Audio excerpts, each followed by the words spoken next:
Bonjour et bienvenue, vous êtes sur Croisée des chemins et je suis ravie de vous retrouver pour notre point info du jour. À tous ceux qui viennent de nous rejoindre et ou qui découvrent la chaîne, soyez les bienvenus. Je rappelle que dans le cadre du contexte de censure permanent, je vous ai mis un lien en barre d'infos qui vous permet de me laisser votre mail afin de rester en contact même si cette chaîne venait à être bloquée, censurée, fermée ou que sais-je encore.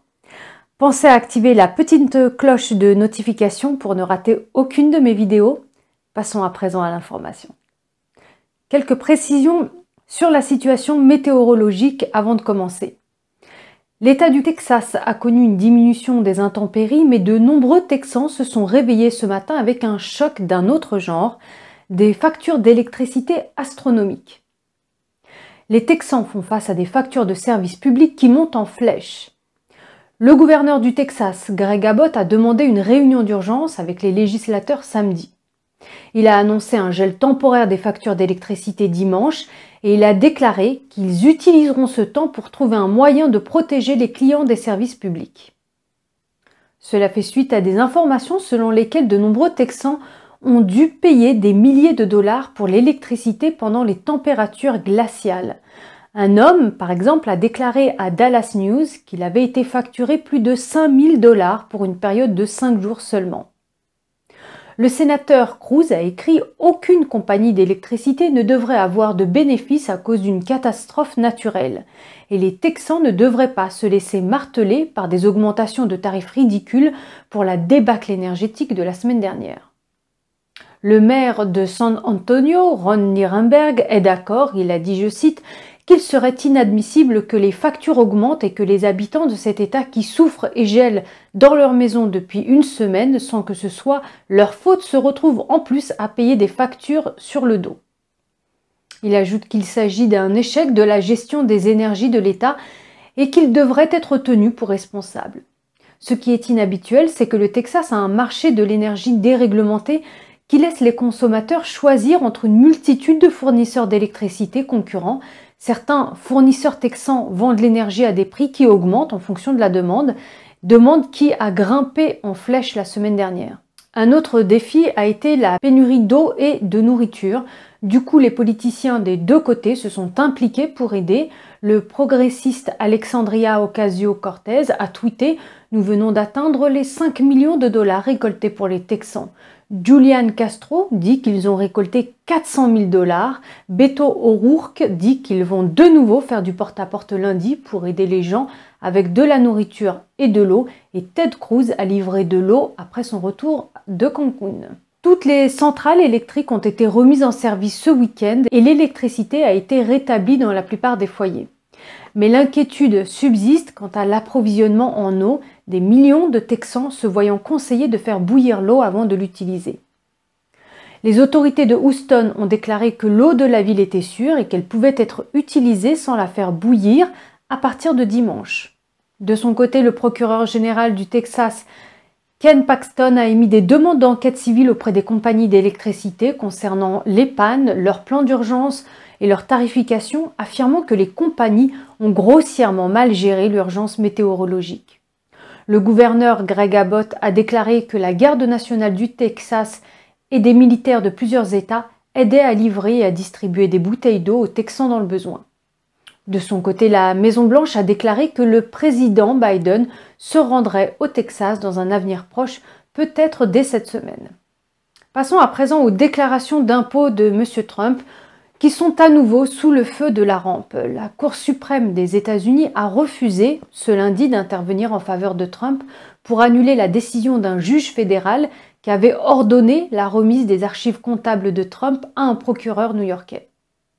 Autrement dit, le procureur de Manhattan, Cyrus Vance, qui enquête depuis des années sur les comptes fiscaux et bancaires de l'ancien président américain, va pouvoir présenter ses 8 années de déclaration d'impôts à un grand jury. Le grand jury de New York pourra désormais obtenir les dossiers et les examiner en huis clos, mais la possibilité de fuite vers les médias d'information existants ne peut pas être exclue.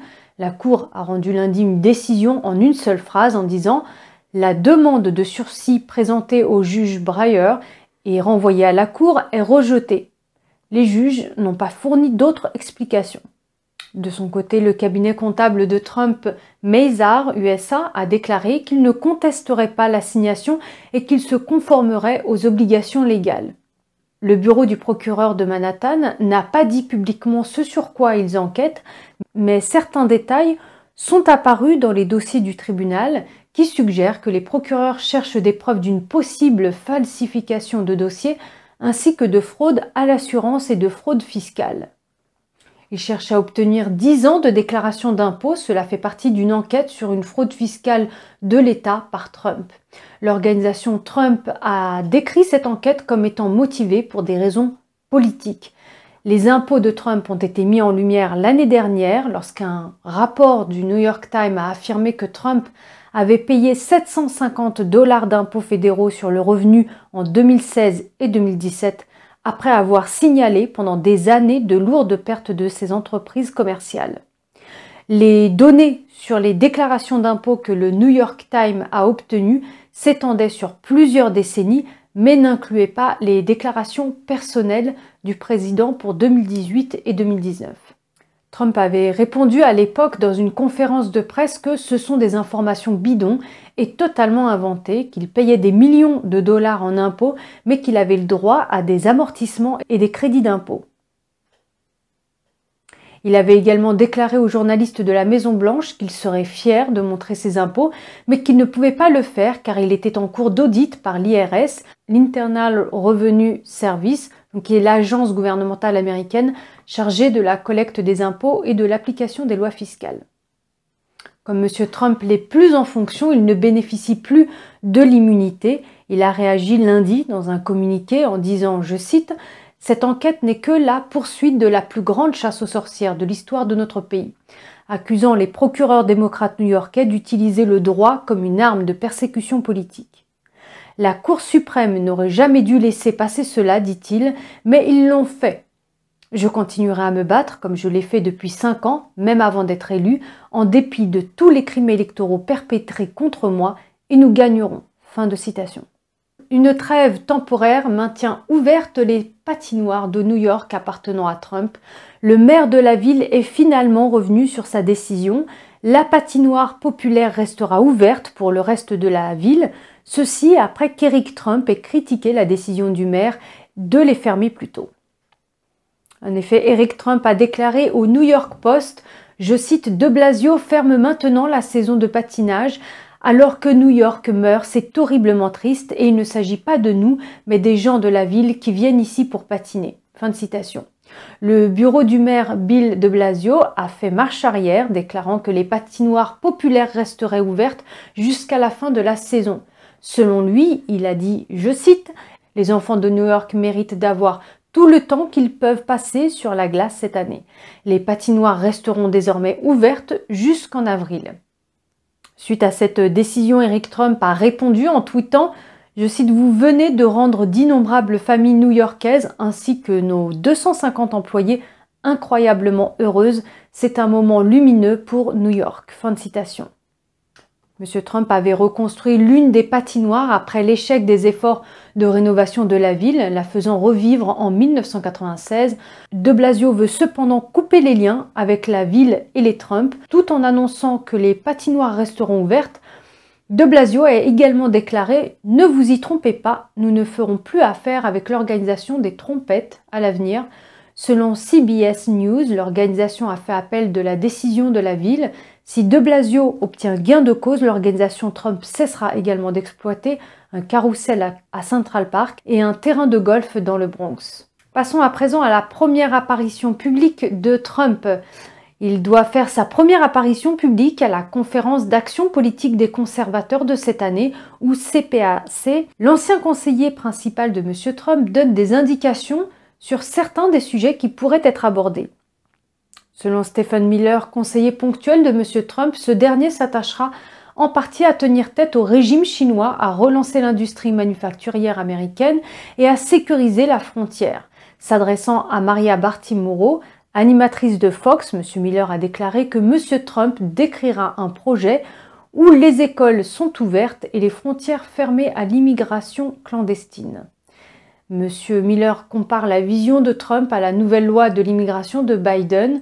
De nombreux points de Trump sont en opposition directe avec les décrets de Biden, sa position apparemment plus souple sur la Chine et les messages peu clairs de son administration sur la date de réouverture des écoles notamment. L'administration Biden a également mis fin au pipeline Keystone et à la construction du mur frontalier. L'hôte de la conférence, le président Matt Schlapp, a déclaré au Washington Examiner qu'il avait personnellement invité Trump. Il a déclaré qu'il pensait que Trump méritait d'être entendu, ajoutant même les personnes qui ne sont pas d'accord avec lui conviendront qu'il mérite d'être entendu. Miller a également laissé entendre que M. Trump parlera de l'avenir du Parti républicain. S'adressant à Newsmax ce week-end, M. Miller a déclaré que M. Trump a l'intention de partager son point de vue sur le soutien croissant des républicains à son programme American First, ainsi que sur la manière dont le Parti républicain peut gagner les élections de 2022 et 2024. La question se pose maintenant de savoir si Trump se présentera en 2024. L'ancien ministre du Logement Ben Carson a déclaré au Washington Examiner que Trump peut bien sûr faire son retour en 2024. M. Carson a ajouté que c'est une bonne chose que les démocrates contrôlent le Congrès et la Maison-Blanche, car maintenant le public peut voir ce qu'ils essayent de faire. Les sondages semblent montrer que la popularité de M. Trump est en hausse. Selon un sondage, 73% des électeurs du Parti républicain estiment que le leadership républicain devrait être plus proche de M. Trump.